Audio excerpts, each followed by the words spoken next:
Здравствуйте, это программа о футболе на БСТ. Несмотря на все происки соперников футбольного клуба Уфа, мы продолжаем работать под девизом «Даешь премьер-лигу».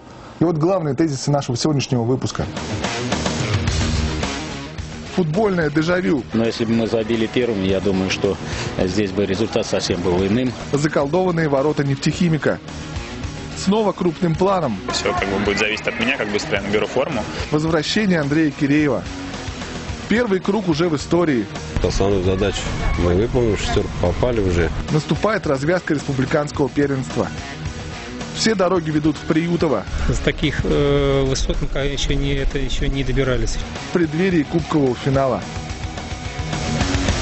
Уфа нефтехимик. В прошлом сезоне эти команды соперничали во втором дивизионе и набрали одинаковое количество очков. Тем не менее, по дополнительным показателям царем Урало-Поволжской горы стали нижнекамцы. Однако коллективы дружно шагнули в футбольную национальную лигу, где встретились вновь. Новички ФНЛ ударно стартовали в турнире, но в последних двух турах радость побед отсутствовала и у Уфы, и у нефтехимика. В первом тайме очного противостояния зрители голов не увидели, да и опасных моментов тоже. Во второй 45-минутке гости не использовали явную возможность забить. Галыш протащил мяч до чужой штрафной и выкатил его Войделю, но последний не попал в ближний угол. А вот хозяева свою разительную атаку реализовали. Вагиз Галиуллин, в итоге признанный лучшим игроком матча, сделал точный навес в центр штрафной. А лучший бомбардир ФНЛ Игорь Портнягин в упор головой вколотил мяч в ворота Кобызева. Далее нефтехимик организованно удержал минимальное преимущество в счете. Упрекнуть из ребят некого, то есть все отдавались этой игре, и многое, что и получалось. Были очень хорошие моменты с нашей стороны до забитого мяча. Это значит, и у Войделя Романа был хороший момент, и хороший был момент и у Диего, когда он последнюю передачу там не смог отдать на пустые ворота. Поэтому не знаю, как бы сложился матч, но если бы мы забили первым, я думаю, что здесь бы результат совсем был иным. Андрей Киреев, признанный лучшим защитником Урало-Поволжской зоны в прошлом сезоне, вновь заявлен за Уфу. Прошлое первенство оборонец заканчивал в лазарете, его долгожданное возвращение. И сегодня Андрей Киреев – наша очередная мишень в эксклюзивном опроснике.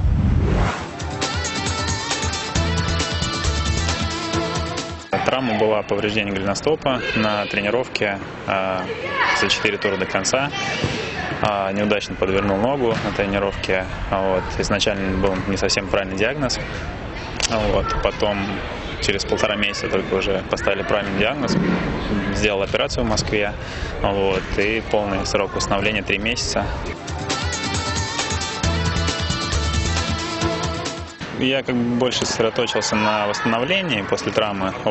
Особо проблем не было. Как вы сами знаете, не совсем было понятно, в какой лиге будет команда. Руководство можно было понять. В принципе, находились на связи. И когда более-менее определилось с моим сроком восстановления, связались и все, без проблем подписали контракт. Индивидуальные призы, в принципе, приятно, конечно, всегда. Больше было приятно за выполненную работу, что провели хороший сезон, считаю. Или что по дополнительным показателям уступили Нижнекамску. Нападающим начинал еще, это было давно еще, можно сказать, в юношеском футболе. Потом впоследствии стал центральным полузащитником, когда уже пришел Румин. А потом только в Курском «Авангарде» получилось так, что сыграл удачно защитника и пошло-поехало. Стал играть защитника. Когда в том году приходил в Уфу, Кончельский спросил, на какой позиции мне удобнее играть, и сказал, что защитник, это так, по сей день играю защитника. Начинал в школе ЦСКА, можно так сказать, более-менее серьезно. 7 лет провел в спортивном интернате. После было 2 года в Новотроицкой носе, в 2-м дивизионе, откуда получил приглашение в Казанский «Рубин».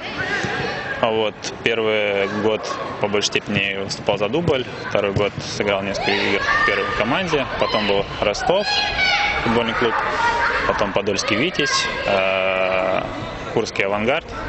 И с Курска уже приехал в Уфу. Это, можно сказать, уже было давно. 5 лет назад, 4 с лишним года, да, там, конечно, в то время такие эмоции были, хотелось выйти, забить, проявить себя, как бы, тем более, как бы, это Казанский Рубин, там, команда, первая моя такая серьезная команда, хотелось себя проявить, конечно, эмоции захлестывали, может быть, где-то это и помешало в большей степени себя проявить, вот, ну, конечно, опыт такой не забывается, хотелось бы с командой Уфа повторить подобное, попасть в Еврокубки и самые высокие бороться, ставить перед собой задачи. Ну, мне, в принципе, 27 лет, конечно, чувствую и уверен, что можно играть. Есть множество примеров. Кто-то играет в 17 лет, начинает играть в премьер-лиге и закрепляется, кто-то возвращает в 25-30. Тут я считаю, что никаких проблем.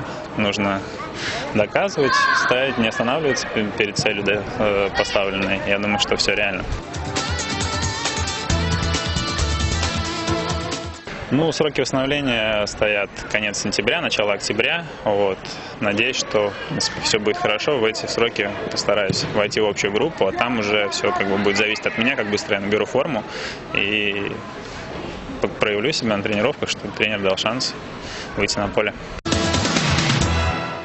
Вновь вспомнить вкус победы. В последних матчах уфимцам не удавалось одолеть своих соперников. Следующая веха ФНЛ — Ярославский Шинник. Команда с именем, но в этом сезоне пока не блещет. 10 сезонов в элитных дивизионах, 4-я позиция по итогам чемпионата высшей лиги 1997 года и 2 выступления в Кубке Интертота. Все это послужной список ярославцев. В прошлом сезоне по дороге в премьер-лигу Шинник оступился лишь в переходных матчах, отдав путевку в элиту Ростову. Сейчас очередной соперник Уфы находится в зоне вылета из ФНЛ. Причины — финансовые трудности, хотя кого они сейчас периодически не касаются. Команда мало забивает, но это не должно успокаивать защитные порядки Уфы. У руля Шинника стоит Юрий Газаев. В составе ярославцев значатся такие футболисты, как Николай Цыган, Константин Скрынников, Эльдар Низамудинов и Владимир Корычко, а также стерлитамакский воспитанник Артур Валикаев.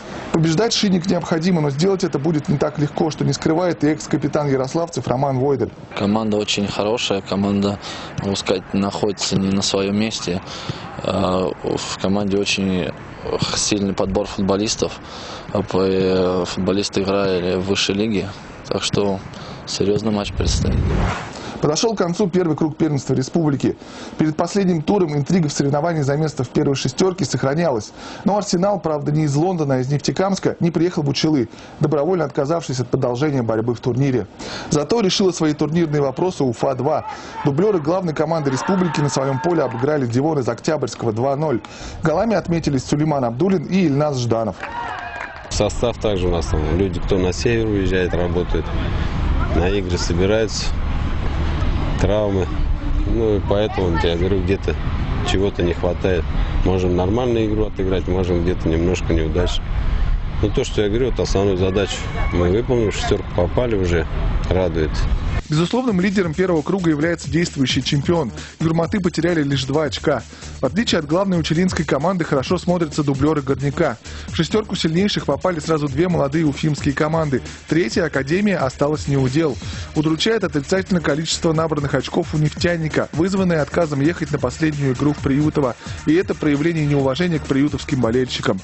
В споре бомбардиров двоевластия молодому и раннему Дмитрию Першакову из Юрматов противостоит опытный голеадор Александр Белоусов из Дивона. У обоих по 14 забитых мячей. Далее почти пропасть. У Дениса Гельманова из Горняка 2 и Сергея Кречетова из Уфы 95 по 8 точных ударов. По 6 у приютовца Родиона Зотова, учелинца Альберта Иргалина и уфимца Александра Пономарева. Теперь шестерка лучших любительских команд республики проведет второй круг первенства, сыграв еще по 5 матчей. При этом шансы на победу в турнире изначально не равны. Перед стартом учитываются результаты матчей между командами шестерки лучших, зафиксированные в первом круге. Таким образом, расстояние от лидера Юрматов до 6-го коллектива табеля о рангах Уфы 95 – 10 очков.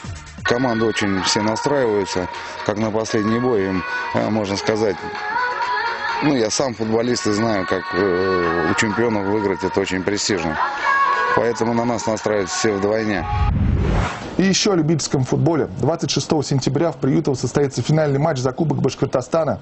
Хозяева поля, сенсационно выбившие в полуфинале Юрматы, сыграют против дублеров Уфы. Фаворита в этой паре определить чрезвычайно сложно.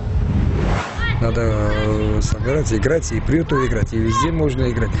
Да, не надо руки опускать, будем играть Приютово, и будем играть только на победу.